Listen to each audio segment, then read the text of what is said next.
a question is posed to both President Trump and Biden. Why don't you want to open the schools and businesses, and why are you more okay with opening the schools and businesses? And again, like we spoke before about the schools, Biden switches where he stands many times, and it's very confusing to follow, which is why people had a very difficult time following this debate, because Biden keeps switching what he's saying. He's not talking coherently about the same thing when he talks about it 50 minutes later. So he has a different position within the same debate. So if you listen closely, you'll see that Biden did not answer the question. And I want to point out that people can answer in a way that looks like they're answering without answering. So if I say, why are you going to bed? And you say, because I'm wearing pajamas. That's not why you're going to bed. But, you might just be like, okay. So it didn't answer the question. It's a fact. It might be revolved around the context or content of bed. So that's kind of the way I see he's answering a lot of the questions, if he's answering at all. So the question is, why, if he was president, he would not open the economy and schools? So, like we just said earlier, he said he is for open schools. It's hypocrisy. It's just to confuse you more and more. But he doesn't say what he would do if he was president. That is the question. At some point he mentions, but I'm not president now. But that was the question. If he had all the power and he was president, what would he have done? When he is president, he could use any money he wishes. He can do whatever he wants, but he did not respond because he does not have a plan. Instead, he says Trump doesn't have a plan. This pattern goes on all night long where he keeps not answering what he will do. And then President Trump says to tell Pelosi, because she's the one not allowing the money to get passed. And Trump has a lot of has given us a lot of money and put a lot of money into this to helping the American people. And he would do much more. And by the way, the reason why there was money to give us, one of the many reasons, is Trump did not start any wars. And he got trillions of dollars from our NATO partners. So never mind, it's only because of Trump's brilliant business-like mindset that the American is doing so well. There's a lot to take into consideration when you're looking at how America is doing. And Biden continues with his straight up lies when he says that there's a plan and Nancy has a plan and they won't meet. And of course, that's like saying when your 5-year-old has a plan to stay up all night, every night. And of course, that is not a plan. When you're 5, when you're my age and you need to look at the presidential debate all night long to talk about it in the morning, okay, but not every night at 5. That's not a plan. So whatever Nancy's non-plan is not a plan. Trump wants to give the American more people, and Nancy doesn't want us to have that help. And it's really simple. You just follow the footsteps. And of course, guess what Biden brings up? The golf. And I love talking about this because I don't know who plays the most golf, and frankly, I don't care. I'll tell you why, because more self-care is better. Actually, I get more done if I swim in my morning, and then I can stay up my 36-hour shift like I'm doing now. But, as a psychologist, as a social worker, as a counselor, that's what I believe. I believe that the more self-care, the better, but regardless, Trump is doing things for us every single week. If you can't even keep up with his tweets, that's because he's doing so much. And every week he's involved in something else. He's helping the American worker. He's making peace treaties. We see his schedule. He's tweeting us all day. He lets us know what's happening. His schedule is available. He's meeting with world leaders. He's campaigning. He's taking care of American jobs. He's just doing more and more and more, right? So there's not a lot of time between everything he does for the golf. But if he gets it in and it makes him as productive as he's been, then great. I think he should do it more often. That's my opinion. And that's called self-care. And he's done more than any recent president at all. So Trump said that, he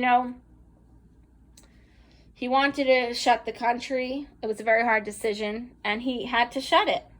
And, if Biden wants to play theoreticals, my guess is he might have shut the country for 4 years. And, Trump accurately says how more people will be hurt by a shutdown, like the Democratic states who are not doing well. And I think it's really, really amazing that President Trump can worry what a shutdown will do. And I especially look at this from a psychologist lens, and people with mental health struggles really were struggling a lot with the shutdown.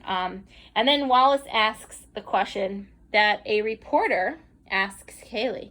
So I'm like, really, is this the level? And by the way, Kaylee already answered the question, but okay.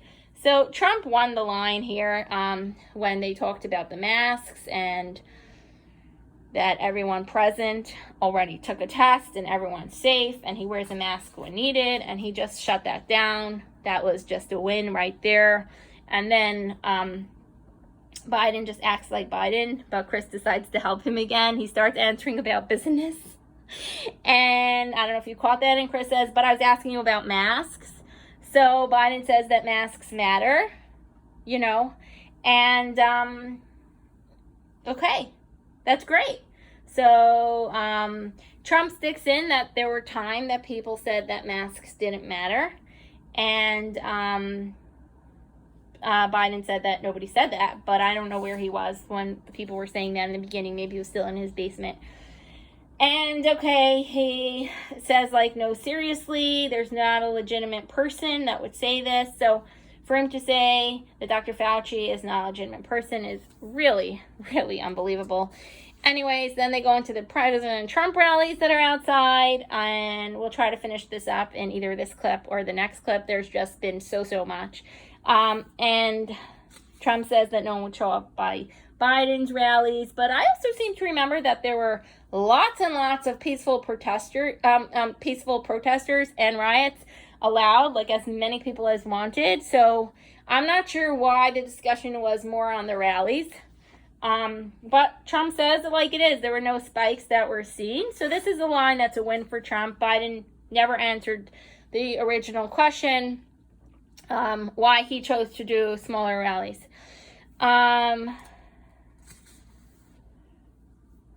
And that's also avoiding tactics. Okay, then they talk about how their economy is recovering way faster than expected. Trump wins this one. He talks about the strongest economy. Closing it down was a hard decision. He had record businesses. 10.4 million people are back in the workforce now. And it's so amazing that, then he brings up a state that says they'll open on November 9th, and they think they're hurting us. And what Trump says is beautiful. He says they're hurting the people. And then Biden says how millionaires have done well during COVID. I don't know. If I remember correctly, it was during the same time that Trump, who's a wealthy person, donated his salary. He lost money for taking this job, right? So I have no idea what he's talking about there, but he wants people at home to just think that he knows what he's saying. He pulls you onto that fan up in the sky. And once again, Biden talks about the folks at home. He goes from talking about billionaires to poor people. In Biden's America, I am telling you, there is no middle class. You hear that, everyone? There's no working America. He has 2 classes and that's it. And over 50% of Americans do not exist to him. And I think he practiced the line about you folks at home. But you folks at home. But us folks at home, what? I didn't get anything from the folks at home. And then he gets to a great gaslighting tactic that he used by he just goes completely ripping off context and timeline. When he says this interesting thing that there were you're going to have fewer jobs by the time you leave office to when you came in. And what's amazing about that is that jobs, what Trump is going to explain soon in the debate, is that jobs don't only work in numbers, which apparently Biden doesn't know. But besides for that, there happened to have been COVID-19, and it's really not President Trump's fault that a pandemic hit.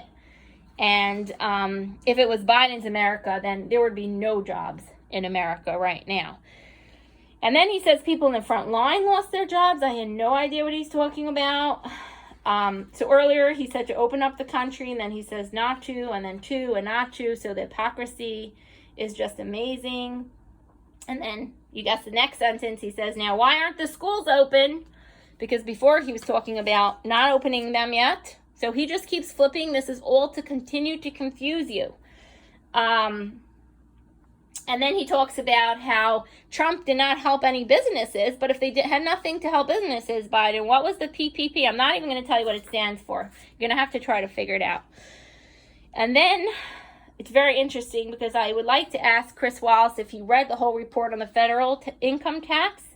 I think that switching good to bad in that kind of way is gaslighting. And I don't know what's wrong with following the tax laws. Trump is the only one who went down in worth as a president. Obama, Biden, Clinton, they all go up in worth, and that's not who I want in office. Trump goes right to the facts. He says, look at my entire report. And then, why is Chris then saying, again and again, asking the same question when Trump has answered it? I really don't understand that. And then he says, I'm asking a specific question. And by the way, when Biden does not answer his questions, he doesn't go back to Biden and be like, I'm asking a specific question. That was only to Trump. I'm asking a specific question. It's totally, by the way, Chris is using double standards. And that's a gaslighting tactic. The way he said it also was like the audacity, like, no, I'm asking you a question. Like, you must answer. I don't understand why Trump can't answer how he wants. It's a debate between Joe. It was supposed to be a debate between Joe and Trump. So Trump again says he paid millions of dollars, and then Chris debates him further and says millions of dollars do not $750. By the way, what party is Chris from?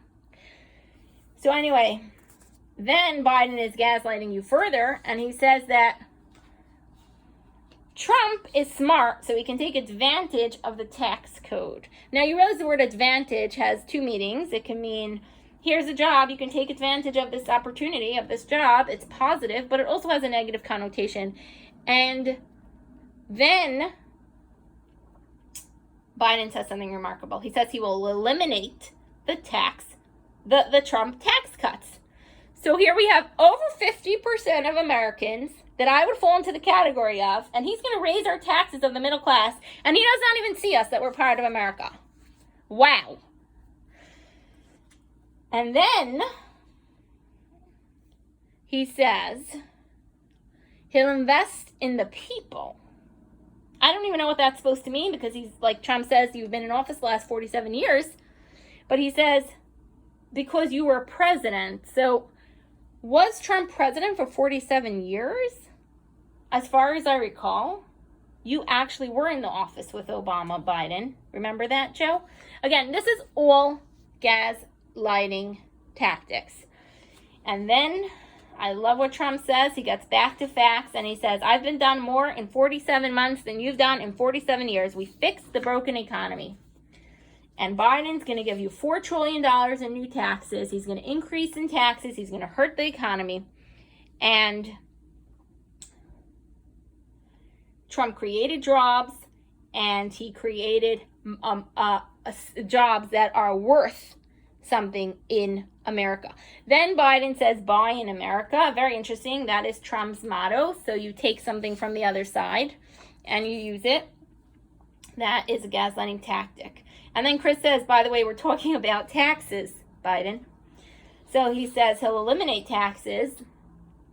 And maybe he meant he'll eliminate tax cuts. I'm not sure, because he said he'll make the tax from 21 to 28%. So 28% is higher than 21. So I'll give that to him. Maybe he meant he'll eliminate tax cuts. And then Trump says lowering taxes, yes, but Biden says that he is not for American people. And that is the most straight out lie. And then something very interesting happened. And I don't know, folks, if you heard what Chris said, but he said in Obama's last 3 years of president, more jobs were created than your first 3 years. So who knows how many terms Obama served? So that means in year 1, 2, 3, 4, 5, 6, and 7, he's comparing to year 1, 2, and 3. False narrative right there. False impression right there. But Trump explains what happened. And it was amazing the way he explained it. He said what happened is when you have nothing, you have the lights turned off, you could do anything to make those jobs. And then Trump gives Biden a really quick lesson on economics. And he explains, if you take away the tax cuts from the companies, those companies are going to leave. So you're saying you want to do Buy in America, but it's not going to work under your plan.